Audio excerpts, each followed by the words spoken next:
इस पॉडकास्ट के माध्यम से सुनाई गई कहानियां अनुभवों की वास्तविकता का दावा नहीं करती हैं। पॉडकास्ट का उद्देश्य किसी भी प्रकार का अंधविश्वास फैलाना या अंधविश्वास को बढ़ाना नहीं है। किसी भी धर्म या संप्रदाय को ठेस पहुंचाना नहीं है। कहानियों का उद्देश्य केवल और केवल मनोरंजन है। अब अपने कानों में हेडफोन लगा लीजिए और मजा लीजिए आज की कहानी का, क्योंकि कहानियों का जो मजा सुनने में है वो देखने में नहीं।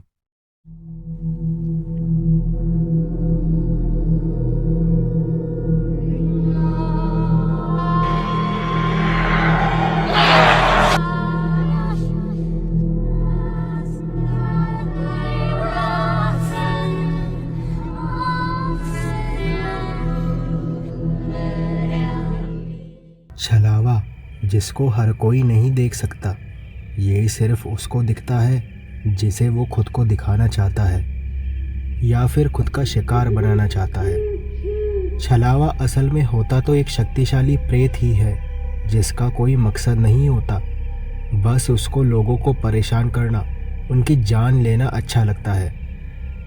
मेरा नाम चेतन है और ये कहानी मेरी है। जिस घटना को मैं आपको सुनाने जा रहा हूँ वो कुछ महीने पहले ही मेरे साथ घटित हुई थी। हुआ कुछ यूँ था कि मैं और मेरा दोस्त राकेश अपने एक काम को ख़त्म करने के लिए भरतपुर ज़िले के एक कस्बे नगर में गए थे। व्यापार के लिए हमें दूसरे शहरों में जाना ही पड़ता था। मेरा दोस्त और मैं अलवर शहर में रहते हैं जो भरतपुर के नगर से तकरीबन 70 किलोमीटर ही दूर है। राकेश ने तो मुझसे कहा था कि रात हो गई है तो आज रात यहीं होटल में रुक जाते हैं, कल सुबह के लिए घर के लिए निकल लेंगे, क्योंकि बाइक से हाईवे पर घर के लिए वो भी अंधेरे में निकलना ठीक नहीं होगा। आते वक्त हमने देखा था कि नगर तक का रास्ता कहने को ही हाईवे था, पर सड़क जगह जगह से टूटी हुई थी, उबड़ खाबड़ थी। ऐसे में रात में इतने ट्रैफिक के बीच घर के लिए बाइक पर निकलना ठीक तो नहीं था, पर मुझे घर जाने की जल्दी थी, इसलिए मैंने कैसे तैसे राकेश को रात में ही निकलने के लिए मना लिया। तो बाइक स्टार्ट करके हम दोनों घर की ओर निकल पड़े। बाइक मैं चला रहा था और आदतन मुझे थोड़ा तेज चलाने की आदत है। हमें वहाँ से चले हुए तकरीबन आधा घंटा हो गया था और तकरीबन 20 किलोमीटर दूर तक हम आ चुके थे। तभी मेरी नज़र सड़क के दाईं तरफ गई। सड़क के चारों ओर झाड़ियाँ ही झाड़ियाँ थी। तभी मुझे कुछ सफ़ेद कपड़ों में दिखाई दिया। वो क्या था, क्या चीज़ थी पता नहीं, क्योंकि सड़क पर केवल गाड़ी की हेडलाइट की रोशनी ही थी, इसलिए मैं अच्छे से देख तो नहीं पाया कि वो क्या था। वो जो कुछ भी था या थी लंबाई में बहुत बड़ा था। तभी उसने अपने हाथ से बाईं तरफ इशारा किया। जाने क्या हुआ, मेरी बाइक बाईं तरफ चल रहे ट्रक की तरफ अपने आप ही मुड़ने लगी। ऐसा लग रहा था जैसे बाइक ट्रक के नीचे आ जाएगी।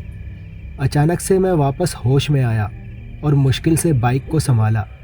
फिर तो मैंने अपने बाइक की स्पीड और तेज कर दी।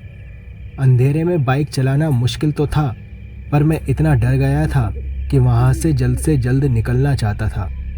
बाइक चलाते हुए मुझे बार बार महसूस हो रहा था कि हमारे साइड में कोई उड़ता हुआ चल रहा है, या यूं कहो वो हमारे साथ ही चल रहा था। तरह तरह की आवाज़ें आ रही थी, किसी के रोने की, किसी के चीखने की, जिनकी वजह से घबराहट मेरी और भी बढ़ती जा रही थी। मेरी तबीयत भी खराब होने लगी थी। पीछे बैठे राकेश को भी महसूस तो होने लगा था कि मेरे साथ कुछ तो है जो ठीक नहीं हो रहा। वो बार बार बाइक धीरे करने को कह रहा था, बार बार पूछ रहा था कि क्या हुआ है, पर मैं कोई जवाब नहीं दे पा रहा था। मैं सिर्फ सामने देखे जा रहा था और बाइक चला रहा था। लगभग 3 किलोमीटर चलाने के बाद मुझे ऐसा लगा कि वो जो हमारे साथ चल रहा था वो अब पीछे छूट गया है। मेरी हालत भी ख़राब हो चुकी थी। बहुत ज़्यादा पसीना मुझे आ रहा था और घबराहट हो रही थी।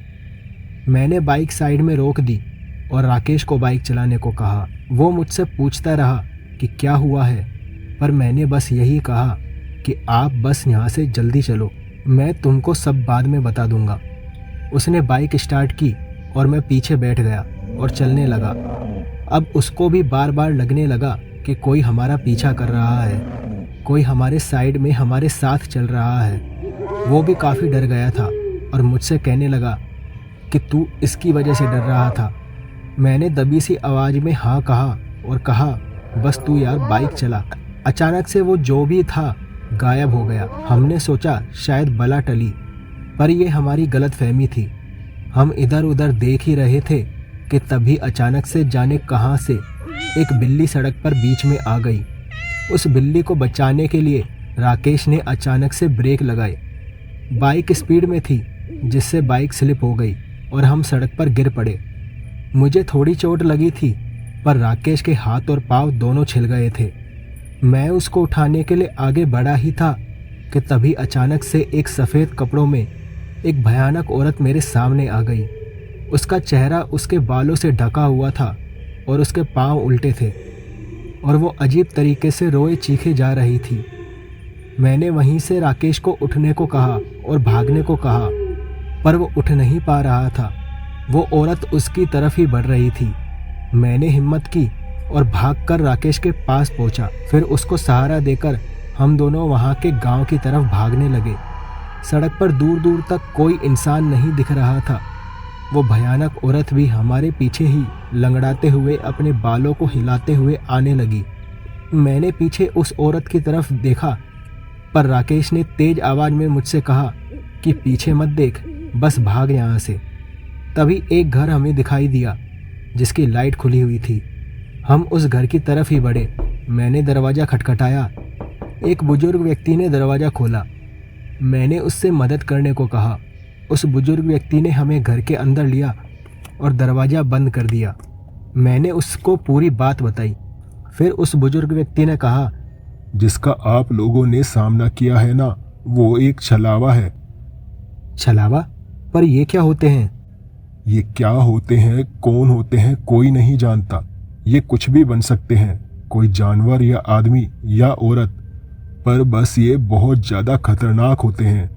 अपने शिकार को ख़त्म करके ही मानते हैं, इसलिए वो आपके पीछे ज़रूर आएगा।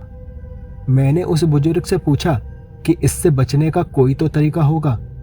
बुजुर्ग ने कहा, तरीका तो है, पर उसके लिए गांव के मंदिर जाना होगा। छलावे को मारा तो नहीं जा सकता, हाँ, पर उससे बचा जा सकता है। और अगर आप अभी क्या दिन में भी अपने घर की तरफ जाने की कोशिश करोगे तो भी वो छलावा आपको मार ही डालेगा। आप लोग अभी मेरे साथ मंदिर की तरफ चलो। हम मंदिर की तरफ जाने लगे, पर तभी मुझे ध्यान आया कि हम अपना बैग और वो बाइक वहीं भूल आए हैं और बैग में 4 लाख रुपए थे। मैंने सोचा कि राकेश को मंदिर जाने देता हूँ और मैं बैग ले आता हूँ। मैंने उस बुजुर्ग से यही कहा। राकेश और वो बुजुर्ग दोनों मुझे कहने लगे कि मैं मंदिर चलूँ, बाइक के पास ना जाऊँ। और मुझे यही लगा कि अगर मैंने बैग और बाइक वहाँ छोड़ी तो कोई ना कोई उनको ले जाएगा। तो मैं बिना उनकी सुने बाइक की तरफ बढ़ने लगा। थोड़ी देर में मैं बाइक के पास था। मैंने गिरी हुई बाइक को खड़ा किया और बैग पीठ के पीछे लटका लिया। अभी बाइक स्टार्ट की ही थी कि वो औरत यानी वो छलावा सामने आ गया और वो कहने लगी, मुझसे भाग रहा है, कहाँ तक भागोगे? मौत तो आनी ही है, तो मरोगे ही, मौत से भाग नहीं सकते। मैंने बाइक स्टार्ट की और गांव की तरफ मोड़ दी। पीछे की तरफ देखा तो वो औरत बहुत तेज गति से मेरे पीछे ही आ रही थी। वो बहुत भयानक आवाज़ निकाल रही थी। घबराहट से मैं पसीने पसीने हो रहा था। थोड़ी दूर गांव में आने के बाद ही मुझे वो मंदिर दिखाई दिया। मंदिर के पास पहुंचकर मैंने बाइक रोकी और फटाफट अंदर चला गया। अंदर राकेश और वो बुजुर्ग पहले से ही थे, साथ ही मंदिर का पुजारी भी वहाँ था। मैंने उनको सारी बात बताई।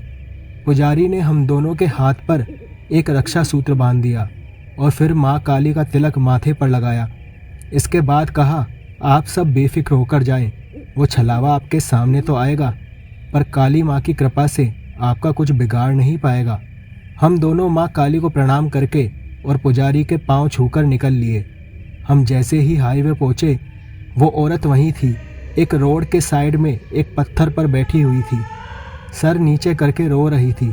हमें देखकर उसने चेहरा ऊपर किया और भयानक आवाज में बोली, आ गई तुम, चलो अब मुझे और मत तड़पाओ, अपना शिकार करने दो, तुम दोनों को खाना है मुझे, भाग कर तुम वैसे भी बच नहीं पाओगे। वो हमारी तरफ बढ़ने लगी। मैं बाइक स्टार्ट करने की कोशिश तो कर रहा था, पर बाइक को जाने क्या हुआ था, वो स्टार्ट ही नहीं हो रही थी। वो औरत हमारे पास आ गई थी, पर जैसे ही उसने मेरा हाथ पकड़ा, उसको तेज बिजली का झटका लगा और वो दूर जाकर गिरी। रक्षा सूत्र की वजह से वो हमें नुकसान नहीं पहुंचा सकती थी। मैंने मन ही मन काली माँ को याद किया और एक बार फिर से बाइक स्टार्ट करने की कोशिश की। इस बार बाइक स्टार्ट हो गई थी। हम दोनों अपने घर को चल दिए। अब हमें डर भी नहीं लग रहा था और घर आकर ही मैंने बाइक रोकी। हम दोनों तो माँ काली के आशीर्वाद से उस छलावे से बच गए थे, पर आज भी उस हाईवे पर वो छलावा अपने अगले शिकार का इंतजार कर रहा है।